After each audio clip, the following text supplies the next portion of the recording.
Hello friends, मी भाग्यश्री आणि Bhagyashree kitchen in मराठीमध्ये आपल्या सर्वांचे मनापासून स्वागत आहे।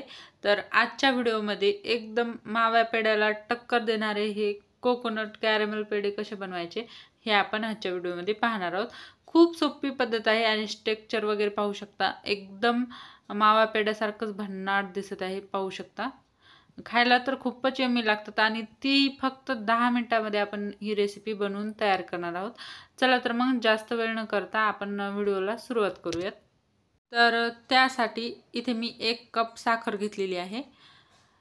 तर 1 कप साखरेमध्ये आपल्याला थोडंसं पाणी घालायचं आहे। साधारण पोहे खायच्या चम्मचनी 1 ते 1.5 चम्मच इथे मी पाणी घातलं असेल।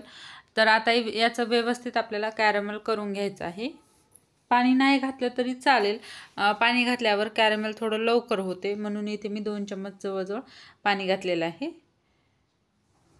तर व्यवस्थित गॅस मी मीडियम ठेवलेला आहे। जास्त जर फुल ठेवला तर एकदमच लालसर होते।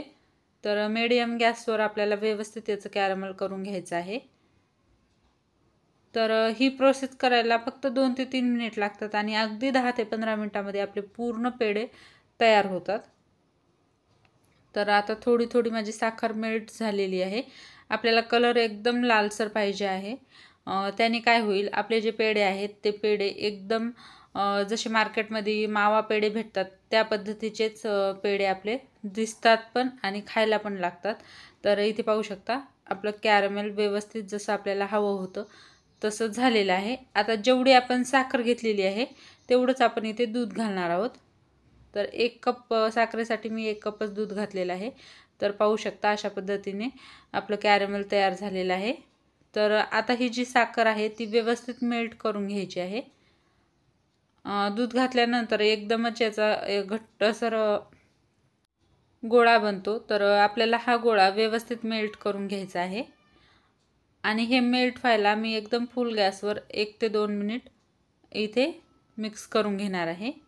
साधारण 1 मिनिटाने पाहू शकता अशा पद्धतीने बबल्स सुटतात। तर परत मी कमी गॅस केलेला आहे पूर्ण व्यवस्थित दाखवण्यासाठी।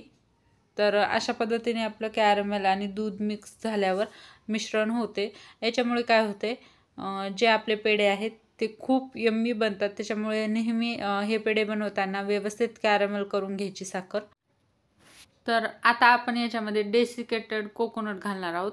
तर आपल्याला दूध आटवण्याची वगैरे बिलकुल गरज नाही। थोडंसं 2 ते 3 मिनिट शिजलं की याच्यामध्ये आपण डेसिकेटेड कोकोनट घालणार आहोत, पाहू शकता अशा पद्धतीने। जर तुमच्याकडे नसेल तर जे खोबरं भेटते त्या खोबऱ्याला सुद्धा तुम्ही बारीक करून घेऊ शकता। तर इथे मी 1 कप साखरेसाठी 1 कप डेसिकेटेड कोकोनट घेतलेला आहे आणि आपलं दूध सुद्धा 1च कप होतं। तर तिन्ही वस्तू आपल्याला 1-1च घ्यायच्या आहेत। फक्त 3 वस्तूपासून आपले भन्नाट असे पेढे तयार होणार आहोत। तर व्यवस्थित आपल्याला मिक्स करून घ्यायचं आहे।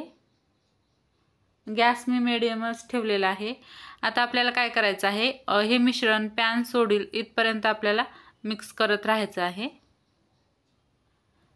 अगदी 2 ते 3 मिनिटांमध्ये व्यवस्थित हे जे खोबरं आहे ते आपल्याला शिजवून घ्यायचं आहे आणि पूर्ण मिश्रण व्यवस्थित पॅन सोडेपर्यंत आपल्याला मिक्स करत राहायचं आहे। तर कलर पण पाहू शकता किती भन्नाट आलेला आहे। एकदम आपला असं वाटत आहे की मावाच आपण बनवत आहोत आणि खायला बी माव्यासारखीच टेस्ट येते। तर पाहू शकता मिश्रण पॅन व्यवस्थित सोडत आहे। आता आपण हे मिश्रण थंड करून घेऊयात। तर इथे पाहू शकता मी मिश्रण पूर्ण थंड करून घेतलेलं आहे आणि मिश्रण थंड झाल्यानंतर आपण याचे पेढे बांधून घेऊयात। तर व्हिडिओमध्ये दाखवल्याप्रमाणे आपल्याला हातावर गोल गोल करत याचे पेढे बांधून घ्यायचे आहेत। तुम्ही याच्या वड्या सुद्धा पाडू शकता। पाहू शकता बघताच तोंडाला पाणी सुटेल असे आपले हे पेढे तयार झालेले आहेत।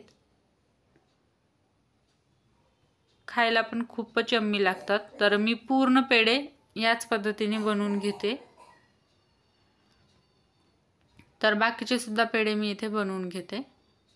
तर हे पाहू शकता मी पूर्ण पेढे बनवलेले आहेत। एक मी तोडून दाखवते। वाव, किती भन्नाट झालेला आहे, पाहू शकता। पाहताच तोंडाला पाणी सुटेल असा आपला एकदम मावा पेढा तयार झालेला आहे। तर मग फ्रेंड्स, आजचा हा व्हिडिओ आवडला असेल तर व्हिडिओला लाईक करा, शेअर करा आणि जर चॅनलवर नवीन आला असाल तर चॅनलला सबस्क्राईब करा। लवकरच भेटूया तशाच एका भन्नाट रेसिपीमध्ये। Bye bye.